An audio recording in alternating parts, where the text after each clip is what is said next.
My husband finally thinks about me 3 years after my death. The reason? His childhood sweetheart's leukemia has relapsed, and she needs another bone marrow transplant. He comes to my place, wanting to make me sign a donor agreement. However, he finds that the place has long been vacated. He asks a neighbor about it. Are you talking about Kristen? She's long dead. I heard it was because someone dragged her away for a bone marrow donation when she was already sick. She died a few days after returning home. My husband refuses to believe that. He thinks my neighbor and I have conspired to lie to him. He says impatiently, if you see her, tell her I won't pay the medical bills for that child she's been raising if she doesn't come to see me in 3 days. My neighbor shakes her head when she sees how stubborn my husband is. She mutters, the poor child has already starved to death though. By the 3rd year after my death, my son and I were still wandering ghosts. Because of our deep ties to this world, we couldn't pass on from here. Meanwhile, my husband, Samuel Hoffman, had clawed his way up from the bottom of society. He had transformed into the most up and coming new star in the business world. I had betrayed him without hesitation during his most desperate times. So, he hated me. He hated me so much that he would skin me alive. 3 years ago, he had forced me to donate my bone marrow to his childhood sweetheart, Violet Sampson.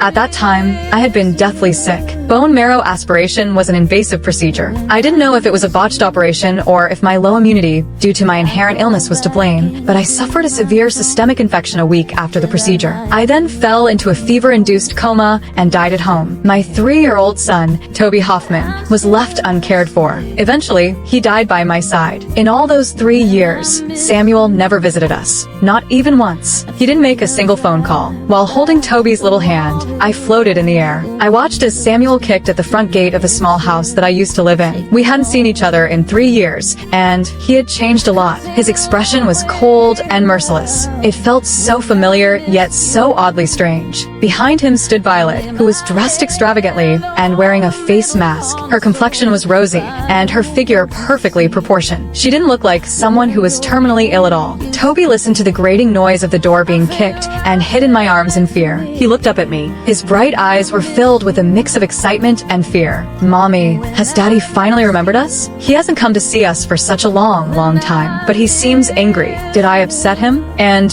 who is that lady standing there? Toby asked a series of questions. I patted his head softly. My heart ached like a knife had cut through it. My throat felt constricted, and I couldn't utter a word. Kristen, get out here right now. Stop playing dead inside. Samuel shouted hoarsely into the courtyard. The commotion startled Jessie Vance, who lived next door. She stepped out of her yard and asked Samuel, young man, who are you looking for? No one has lived here for a long time. Samuel composed himself and asked, didn't Kristen live here? Has she moved away? Jessie's eyes dimmed as she sighed. Are you talking about Kristen Zucker? That poor young woman died 3 years ago. Samuel froze for a moment. Jessie continued, I heard that she was forced to donate her bone marrow when she was very ill. She passed away a few days after coming back. It was truly tragic. Violet's expression changed, and her face turned pale. As if feeling wronged, she protested. Please don't spread unfounded rumors like that, ma'am. Donating bone marrow is safe and doesn't cause death. If she didn't want to donate her bone marrow to me, she could have just said so. There's no need to jinx herself like this. She deliberately said those words loudly, as if I might be eavesdropping from inside the house.